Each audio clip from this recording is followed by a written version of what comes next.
Ethan Miller had always lived a quiet, almost invisible life in the small Arizona town he called home. The dry winds, dusty roads, and slow pace suited him, but the people weren't always kind.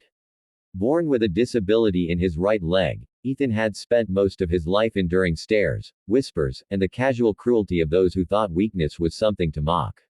Even as an adult, he carried himself with patience, keeping his head high and heart steady. Still, the loneliness often crept in, reminding him how different he felt from everyone else around him.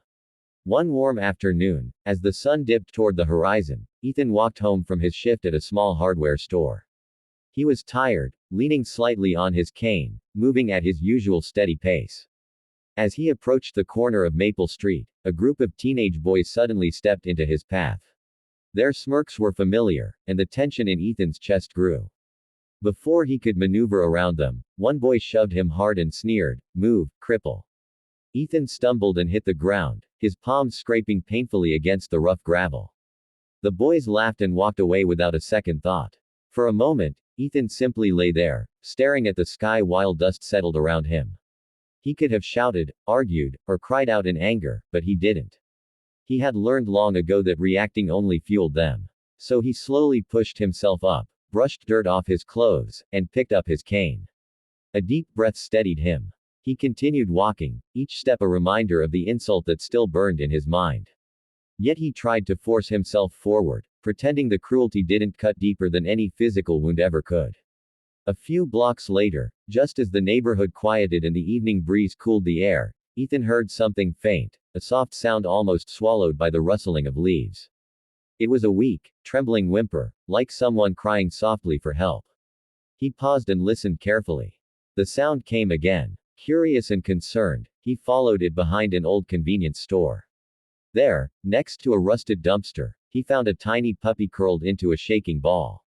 The poor thing was painfully thin, ribs showing through matted fur, eyes dull with fear and exhaustion. Ethan felt his heart squeeze with sympathy. He knelt slowly, careful not to startle the little creature. The puppy tried to lift its head but didn't have the strength. It whimpered again, so softly it barely made a sound.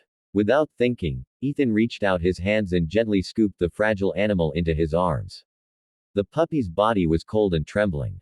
"It's okay, little guy," Ethan whispered, holding him close. "I've got you." He carried the puppy home with great care, moving as quickly as his injured leg allowed. Once inside, he warmed some milk, cleaned the puppy's small wounds, and laid him onto a soft makeshift bed.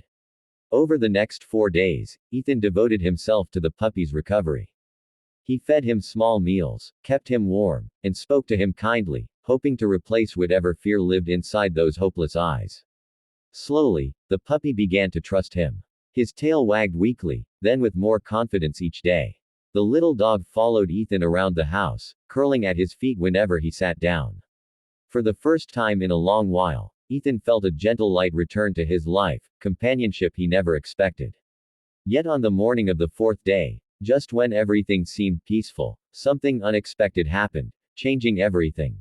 That afternoon, as golden sunlight spilled across the living room floor, Ethan heard an unexpected knock at his door.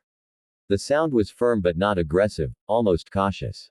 He slowly made his way across the room, wondering who could be visiting him, since he rarely had guests. When he finally opened the door, he froze in place. Standing on his porch were 3 Apache women. Their posture was dignified, and their traditional shawls fluttered lightly in the warm breeze. Their faces held a mixture of hope and worry, and for a moment, Ethan couldn't find his voice, startled by their solemn presence.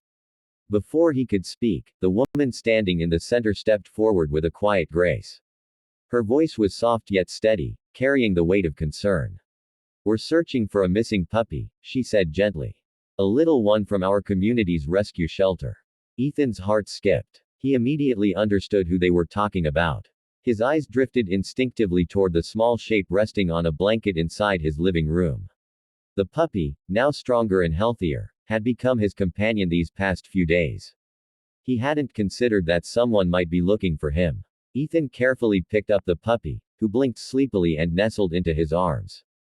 As he approached the door, the women leaned in, their expressions shifting from tension to overwhelming relief. The moment they saw the tiny dog, they gasped softly, hands rising to their lips.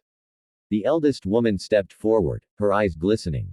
She knelt down slowly and extended her hand. The puppy sniffed her gently before wagging his tail with unmistakable joy. It was clear he recognized her, someone who had cared for him long before Ethan found him abandoned and starving behind the dumpster. The woman lifted her gaze to Ethan's face, and her expression softened with gratitude. "Thank you," she said in a warm, sincere tone. "Most people look away when they see suffering, but you didn't." Her words settled deeply into Ethan's heart. He wasn't used to receiving kindness or praise. Most days, people ignored him, mocked his limp, or passed by without noticing him at all. Hearing someone acknowledge the goodness he tried to hold onto felt strangely healing, as though the world was offering him something he'd never expected, recognition. Another woman stepped forward, holding a small handcrafted bracelet made from braided leather and decorated with tiny beads. She placed it gently in Ethan's hand. "This is for you," she said. "A token from our community. You showed kindness when others showed cruelty. We honor people like you." Ethan stared at the bracelet, touched by its simplicity and meaning. He had never received anything like it before. To him, it was more than a gift, it was a reminder that compassion, no matter how small, mattered deeply to someone.